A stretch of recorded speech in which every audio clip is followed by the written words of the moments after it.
نحمده ونصلي ونسلم على رسوله النبي الكريم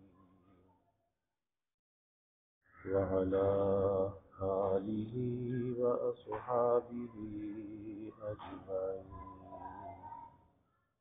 اللهم صل على سيدنا ومولانا محمد وعلى آل سيدنا ومولانا محمد وبارك وسلم صلاة وسلاما كثيرا كثيرا. توفیق الہی اپنے مرشد پاک کی برکت سے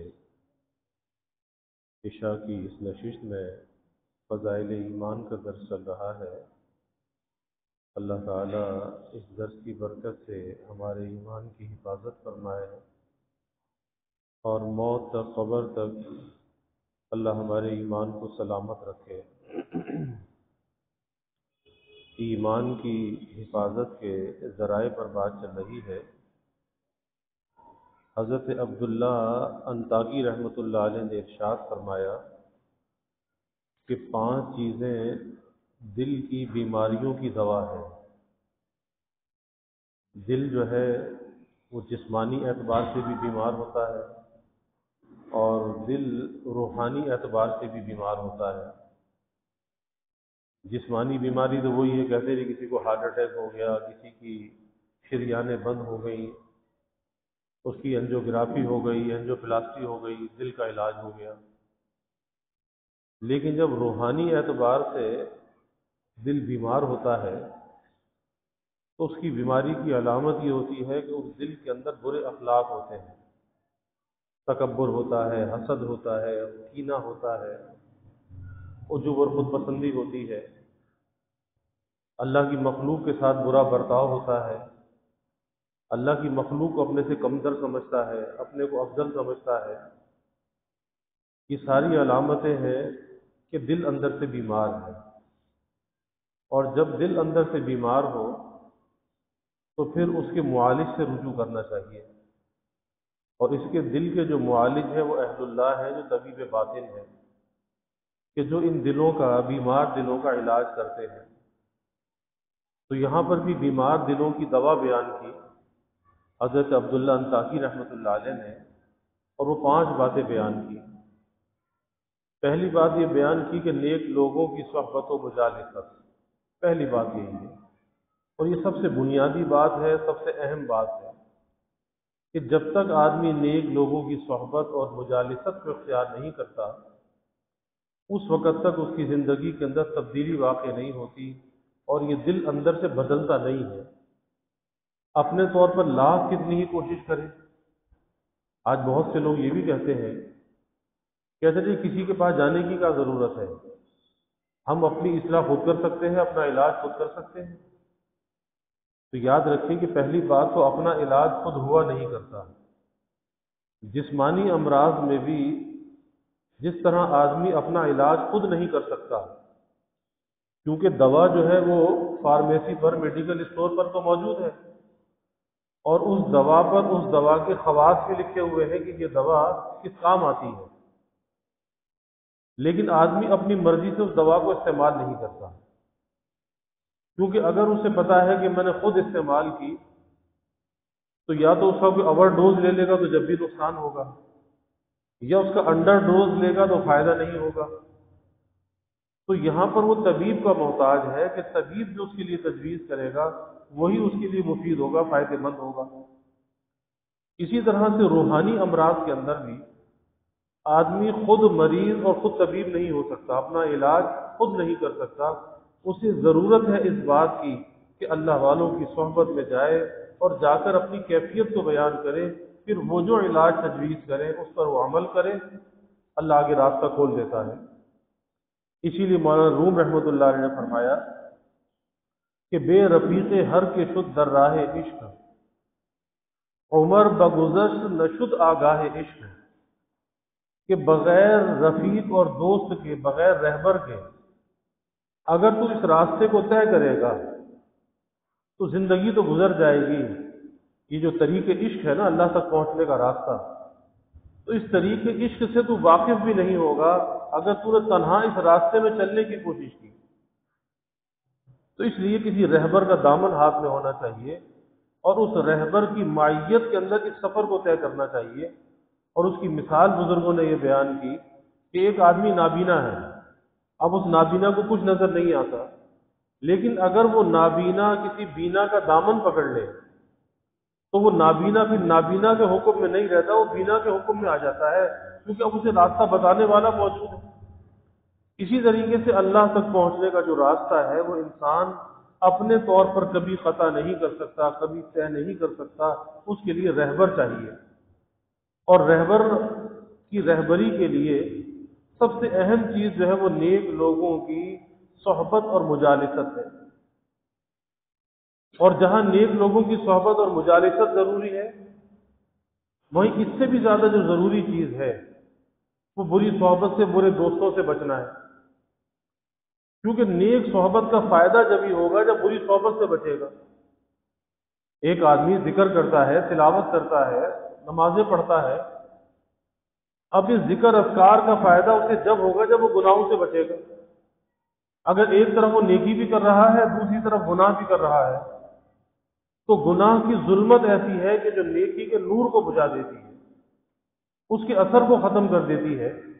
تو اس لیے ایک آدمی دوا تو کھائے، لیکن ڈاکٹر کہے کہ پرہیز بھی کرنا ہے، لیکن دوا کھاتا ہے پرہیز نہیں کرتا، تو ظاہر ہے کہ وہ دوا اسے کام نہیں دے گی۔ دوا تو جب کام دے گی کہ پرہیز بھی کرے گا۔ اسی طرح نیکی کا فائدہ جب ہوگا، ذکر اذکار کا فائدہ جب ہوگا، اور اس کے انوار جب اسے محسوس ہوں گے جب وہ گناہ سے اپنے آپ کو بچائے گا۔ اور اگر ایک طرف وہ نیکی بھی کر رہا ہے، ساتھ میں بد پرہیزی بھی کر رہا ہے، تو ظاہر ہے اس ذکر اذکار کا فائدہ نہیں ہوگا۔ اسی طریقے سے جہاں نیک صحبت کا اہتمام ضروری ہے، اس سے کہیں زیادہ ضرورت اس بات کی ہے کہ بری صحبت سے اپنے آپ کو بچائے۔ اور جب نوجوانی کی عمر ہوتی ہے، ابھرتی بھی عمر ہوتی ہے، اس نوجوانی کی عمر میں طبیعت کے اندر میلانات بہت ہوتے ہیں کہ بھئی دوست ہونے چاہیے، دوستی ہونی چاہیے، اور یہی وقت ہوتا ہے اپنے آپ کو سنبھالنے کا، کہ جس نے عمر کے اس حصے کے اندر اپنے آپ کو سنبھال لیا اور اپنے دوستی کے دائرے کو بہت محدود رکھا، چند گنے چنے دوست ہوئے، سلیکٹڈ، ہر کس و ناقص سے دوستی نہیں، تو ایسا آدمی تو زندگی کے اندر کامیاب ہو جاتا ہے، زندگی کے سفر میں کامیاب ہو جاتا ہے۔ لیکن جو نوجوان ابھرتا ہوا بچہ ہو اور اس کی دوستی کا دائرہ بہت وسیع ہو، ہر کس و ناقص سے دوستی ہے، یہ بھی نہیں دیکھتا کہ دوستی کرنے کے قابل بھی ہے یا نہیں، اس سے دوستی کرنی چاہیے یا نہیں، تو ایسے نوجوان کی راہ ماری جاتی ہے، پھر وہ آگے کسی منزل میں کامیاب نہیں ہوتا، نہ وہ تعلیم کے اندر کامیاب ہوتا ہے، نہ وہ کسی دینی تعلیم میں، نہ دنیاوی تعلیم میں، کیونکہ دوست اتنے زیادہ ہیں اس کے۔ کوئی دوست ادھر کھینچتا ہے، کوئی دوست ادھر کھینچتا ہے، اب اس کا ذہن انتشار کا شکار ہے۔ اور کسی بھی چیز کو حاصل کرنے کے لیے، کسی بھی منزل تک پہنچنے کے لیے سب سے زیادہ اہم چیز جو ہوتی ہے وہ ذہنی یکسوئی ہوتی ہے، قلبی یکسوئی ہوتی ہے، کہ دل میں بھی یکسوئی ہونی چاہیے اور دماغ میں بھی یکسوئی ہونی چاہیے، جب تو آدمی کسی منزل کو پا سکتا ہے۔ اور اگر یہ یکسوئی اندر سے ختم ہو جائے، اور یہ ختم کب ہوتی ہے؟ جب دوستیاں بہت زیادہ ہوتی ہیں، تعلقات کا دائرہ بہت وسیع ہوتا ہے، تو پھر آدمی کے اندر کی یکسوئی ختم ہو جاتی ہے، اور بجائے یکسوئی کے انتشار آ جاتا ہے کہ جی ابھی اس سے ملنا چاہیے، اب اس سے بات کرنی چاہیے، اب اس کو میسج بھیجنا چاہیے، اور کبھی میسج آئے تو اس کا جواب دینا چاہیے، تو پھر سارے مقاصد سے انسان رہ جاتا ہے۔ اور یہ جو نوجوانی کا جو عمر کا حصہ ہے نا، انسان کی 12 سال سے لے کر اور اس کی 25 سال تک کی جو عمر ہے، یہ عمر کا حصہ بہت قیمتی ہوتا ہے۔ اس میں انسان کا جو مستقبل ہے اس کی وہ بنیاد ڈال لیتا ہے۔ نوجوان اپنے مستقبل کی بنیاد اس میں ڈال لیتا ہے۔ اب جس نے اس عمر کے حصے میں اچھی بنیاد ڈال لی، ساری زندگی پھلتا پھولتا رہے گا، اور جس نے عمر کے اس حصے کو یاری دوستی کی نظر کر دیا، گھومنے پھرنے کی نظر کر دیا، تعلقات کی نظر کر دیا، اب اس کی عمارت کی جو بنیاد ہے وہ کمزور ہو گئی، اب اس پر اچھا مستقبل تعمیر نہیں ہو سکتا، اچھا مستقبل کھڑا نہیں ہو سکتا، کوئی مضبوط عمارت کھڑی نہیں ہو سکتی، کیونکہ اس نے عمر کا وہ قیمتی حصہ تھا اسے ضائع کر دیا۔ اور پھر ایسے وقت میں اپنے ماں باپ کی بات کو ماننا چاہیے، کیونکہ ماں باپ کو پتا ہے کہ بچہ جو دوستی کر رہا ہے نا اس کے لیے نقصان دہ ہے، اور یہ تو بیچارہ نا تجربے کار ہے، اسے تو پتہ نہیں، تو اسے لگتا ہے کہ باپ میرا دشمن ہے، ماں میری دشمن ہے، یہ مجھے دوستی کرنے سے منع کرتے ہیں، کیوں منع کرتے ہیں؟ تو وہ ماں باپ دشمن نظر آنے لگتے ہیں، جبکہ ماں باپ سے بڑھ کر خیر خواہ کوئی نہیں ہوتا۔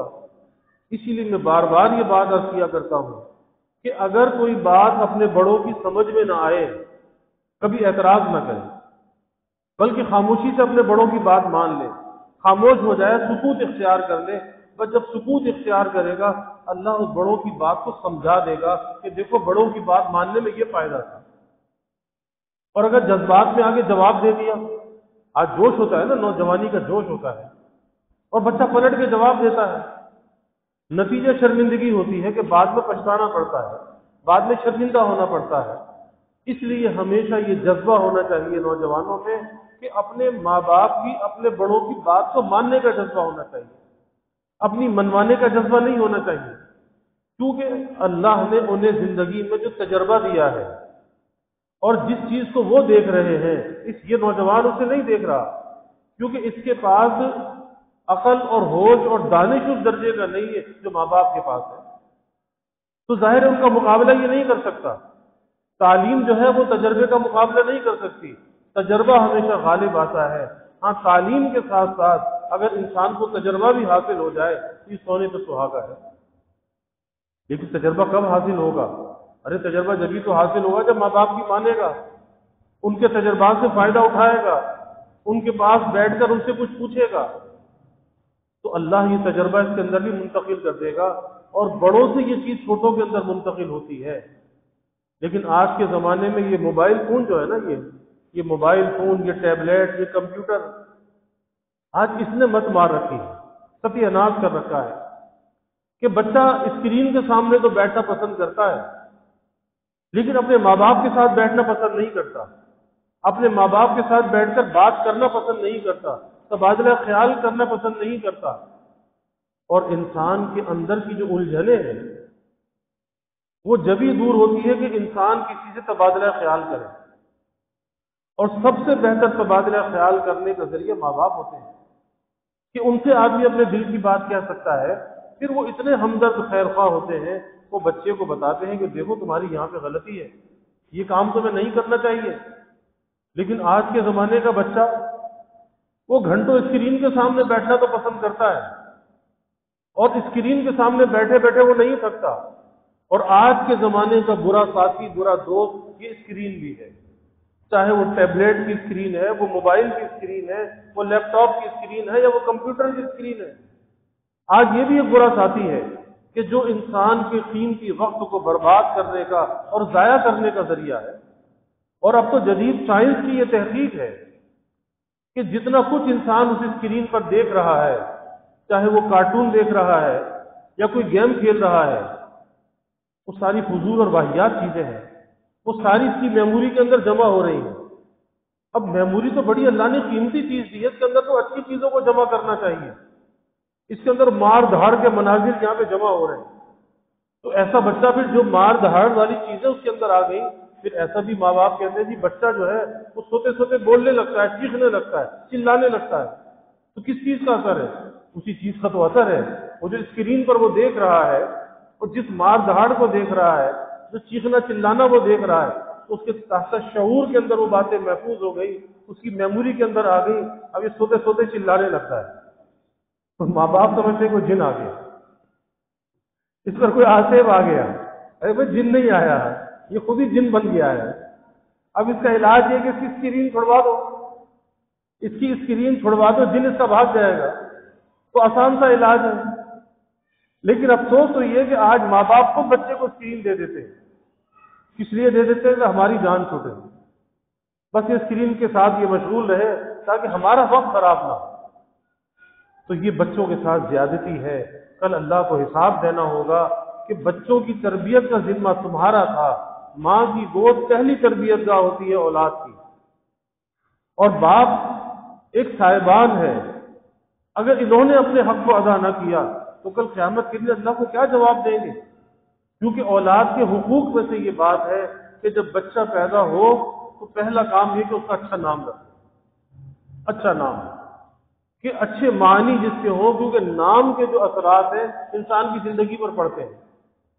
انبیاء کے ناموں میں سے رکھو، صحابہ کے ناموں میں سے رکھو، اولیاء کے ناموں میں سے رکھو. یہ نہیں ٹیڑھا میڑھا کوئی نام رکھ دیا کیا کہ جی وہ کوئی نیا نام ہونا چاہیے. یہ بھی ایک مرض آج شروع ہو گیا. ارے بھائی برکت والے نام رکھو. نئے نام سے کیا ہوتا ہے؟ ایسے نام کہ جس کے اندر برکت ہو وہ نام رکھو. اور وہ انبیاء کے نام ہیں، صحابہ کے نام ہیں، صحابیات کے ہیں، اولیاء کے ہیں. ان ناموں میں سے ناموں کا انتخاب کرو. اور دوسری بات یہ ہے کہ بچے کی اچھی تربیت کرو، اور اچھی تربیت کے لیے اسے کچھ اچھا سکھاؤ. خالی یہی نہیں اسے اچھا کھلا دیا، اچھا پہنا دیا، اچھے مکانوں میں رکھا، اچھی سواریوں میں گھمایا. یہ تربیت نہیں ہے، یہ تو خارجی چیزیں ہیں. تربیت اسے کہتے ہیں کہ جس کا تعلق انسان کے اندر سے ہوتا ہے، کہ اس بچے کو اچھا انسان بنانے کی کوشش کرو. اس کے اندر کوئی تکبر نہ ہو، اس کے اندر کوئی بڑائی نہ ہو. شروع سے اس کے اندر عاجزی کو ڈالو، انکساری کو ڈالو. کیونکہ اگر یہ تکبر اور بڑائی اس کے اندر آیا تو خود بھی برباد ہوگا، دوسروں کو بھی برباد کرے. اور یہ چیزیں بچپن سے اس کی گھٹی میں ڈالنے کی ہیں کہ بچے کو کبھی ضدی مت بننے دو. اور جب بچہ ضد کرے کبھی اس کی وہ چیز اسے مت دو. جب وہ ضد کرنے لگے پھر چاہے وہ سر پھوڑ لے لیکن اسے وہ چیز مت دو. کیونکہ ضد کرنے پر اگر وہ چیز اسے دے دی وہ تو سوچے گا اچھا گر ہاتھ آیا، اگلی دفعہ اور زیادہ ضد کرے گا، پھر اور زیادہ ضد کرے گا. پھر ماں باپ ہتھیار ڈالتے رہیں گے اور بچہ ضدی ہو جائے گا اور وبال جان بن جائے گا. تو ضدی مت بننے دو. تو بچے کی اچھی تربیت کرو، اور اچھی تربیت کرنے کا منشا یہ ہوتا ہے کہ اسے اچھا انسان بناؤ.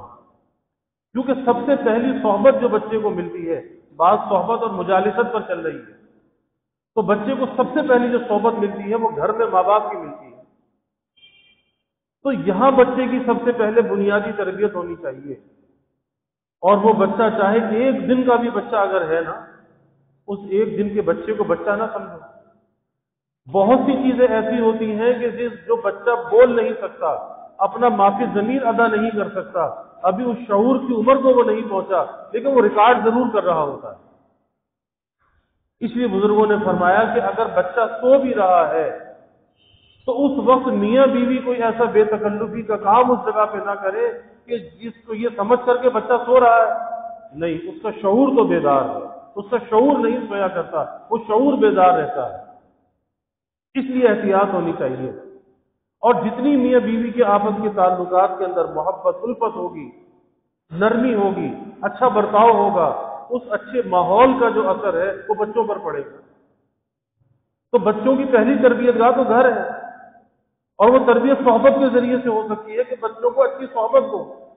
اور اچھی صحبت کا مطلب یہ ہے کہ گھر کا ماحول ایسا بنایا جائے کہ جس میں بچے کو کہنا نہ پڑے. اس ماحول کو دیکھ کر بچہ خود اپنے آپ کو بدل لے، خود بخود بچے کام کرنے لگے. گھر کا ماحول ایسا بنایا جائے. آپ دیکھیں بچوں کے اندر یہ خاصیت ہوتی ہے کہ چھوٹی چھوٹی بچیاں دیکھتی ہیں کہ ماں جو ہے وہ نماز پڑھ رہی ہے. اب وہ چھوٹا سا مصلی بچھا کر، وہ بھی کوئی دوپٹہ سر پہ رکھ کر بچی پہ وہی کرنے لگتی ہے جو ماں کر رہی ہے. بچہ وہی کرنے لگتا ہے جو ماں کر رہی ہے. کیا ہے کہ اس اثر کو وہ قبول کرتا ہے. جو اپنے بڑوں کے ایکشن وہ دیکھتا ہے اس کو وہ قبول کرتا ہے، اس کو ریپیٹ بھی کرنے لگتا ہے. ابھی اس کو نہیں پتا کہ نماز کیا ہوتی ہے، کچھ بھی نہیں پتا، لیکن وہ دیکھ رہا ہے، بچہ دیکھ رہا ہے، بچی دیکھ رہی ہے کہ یہ کوئی کام ہے جو ہماری ماں کر رہی ہے، باپ کر رہا ہے. پر دیکھا دیکھی وہ بھی وہی کرنے لگتے ہیں. یہ تو ایک نماز کی مثال ہے نا. اور اگر وہ بچہ یہ دیکھے کہ گھر کے اندر ماں باپ کے درمیان جھگڑا ہو رہا ہے، فساد ہو رہا ہے، گالم گلوچ ہو رہی ہے، تکرار ہے، غصہ ہے، غصے میں آپے سے باہر ہے، ایک یہ بھی منظر ہے. تو جب بچہ ان چیزوں کو دیکھے گا اس کے اندر ریکارڈ ہو جائیں گی، اور ایک وقت آئے گا یہی فلم چلنا شروع ہو جائے گی. تو سب سے پہلی تربیت انسان کی گھر کے اندر ہوتی ہے اگر گھر میں اچھی بنیاد ڈال دی جائے، اچھا سکھایا جائے، اچھا ماحول گھر کا بچوں کو دیا جائے، بچپن سے بچہ وہ ہیرا بن جاتا ہے۔ بچپن سے اس کی تربیت ایسی ہو جاتی ہے، اس کے اندر ضد نہیں ہوتی، عناد نہیں ہوتا، اس کے اندر بے ادبی نہیں ہوتی، وہ اپنے بڑوں کا ادب اور احترام کرنے والا ہوتا ہے۔ لیکن کب کہ بچپن سے اگر محنت کر لی جائے، اس ڈگر اور راستے پر ڈال دیا جائے، پھر یہ بچہ آگے آنکھوں کی ٹھنڈک بنتا ہے، یہ دل کا سکون اور سرور بنتا ہے، یہ نیک نامی کا ذریعہ بنتا ہے، یہ صدقہ جاریہ بنتا ہے۔ لیکن جب ہی بنتا ہے کہ بچوں پر محنت کی جائے۔ لیکن آج کے زمانے کے جو ماں باپ ہیں اولاد کی تربیت سے غافل ہیں۔ اچھا موبائل تو دے دیتے ہیں، اچھا ٹیبلٹ تو دے دیتے ہیں، بڑی کمپیوٹر کی اسکرین تو لگا دیتے ہیں، لیکن اپنا وقت اولاد کو نہیں دیتے۔ اصل تو اپنا وقت دینا ہے کہ انسان کی کمائی اس کی اولاد ہوتی ہے، انسان کی شناخت اس کی اولاد ہوتی ہے۔ یہ کمپیوٹر، یہ ٹیبلٹ، یہ موبائل یہ شناخت نہیں ہے، اچھا کھانا پینا یہ شناخت نہیں ہے، لیکن اچھا انسان جو ہے وہ شناخت بنتا ہے اور برا انسان بری شناخت بنتا ہے۔ تو اپنے گھروں سے تربیت کا آغاز کرنا چاہیے اور گھر کے اندر ایسی صحبتیں پیدا کرنی چاہیے، پھر کتابی تعلیم کا سلسلہ گھر میں ہونا چاہیے۔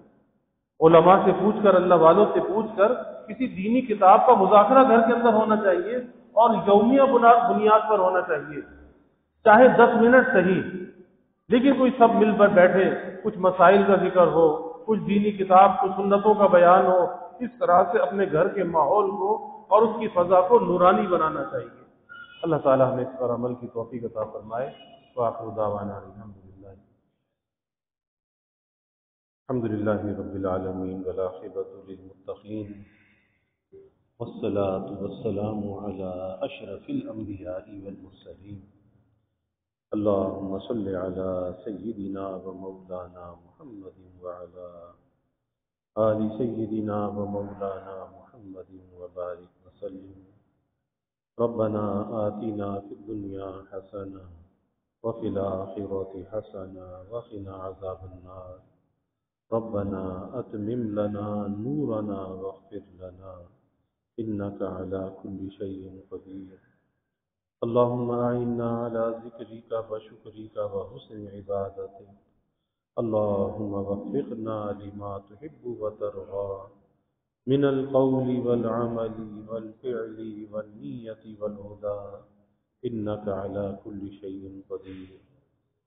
اللهم ارزقنا حبك وحب حبيبك صلى الله عليه وسلم۔ اللهم ارزقنا شهادة في سبيلك واجعل موتنا ببلد رسولك۔ یا اللہ یا رحمان یا رحیم یا کریم یا ارحم الراحمین یا اکرم الاکرمین۔ یا اللہ ہمارے گناہوں کو معاف فرما، یا اللہ ہماری خطایا سے درگزر فرما، یا اللہ اپنی محبت معرفت عطا فرما، اپنی رضا والی زندگی یا اللہ نصیب فرما، رضا والے کاموں کی یا اللہ توفیق عطا فرما۔ یا اللہ نیک صحبتوں کا اہتمام کرنے والا بنا، بری صحبتوں سے یا اللہ ہماری حفاظت فرما، برے ساتھی سے یا اللہ ہماری حفاظت فرما، مکار دوست سے یا اللہ ہماری حفاظت فرما۔ یا اللہ اپنی اولاد کی اچھی تربیت کرنے کی یا اللہ ہمیں توفیق عطا فرما، گھروں کے ماحول کو یا اللہ دینی ماحول بنانے کی ہمیں توفیق عطا فرما۔ یا اللہ اچھے اخلاق سے، اچھے کردار سے، اچھی گفتار سے ہمارے ظاہر اور باطن کو آراستہ فرما۔ یا اللہ خیر کو پھیلانے والا بنا، خیر پر چلنے والا بنا، شر کو مٹانے والا بنا۔ یا اللہ شر سے بچنے والا بنا، خلق خدا کی خیر خواہی دلوں میں پیدا فرما، اپنی اولاد کے حقوق ادا کرنے کی یا اللہ توفیق عطا فرما، حق تلفی سے یا اللہ ہماری حفاظت فرما۔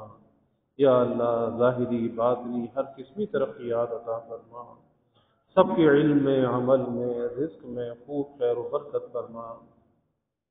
ابواب رزق یا اللہ کشادہ فرما، رزق حلال عطا فرما، آسان عطا فرما، برکت والا عطا فرما۔ یا اللہ کبھی کسی کو مخلوق کا محتاج نہ بنا، ہمیشہ اپنے در کا سائل اور بھکاری بنا، اپنے در کا منگتا اور سوالی بنا۔ یا اللہ اپنے غیر سے ہماری امیدوں کو قطع فرما، اپنی ذات عالی کا یقین ہمارے دلوں میں پیدا فرما۔ یا اللہ ہر امید کو تیری ذات سے وابستہ کرنے والا بنا۔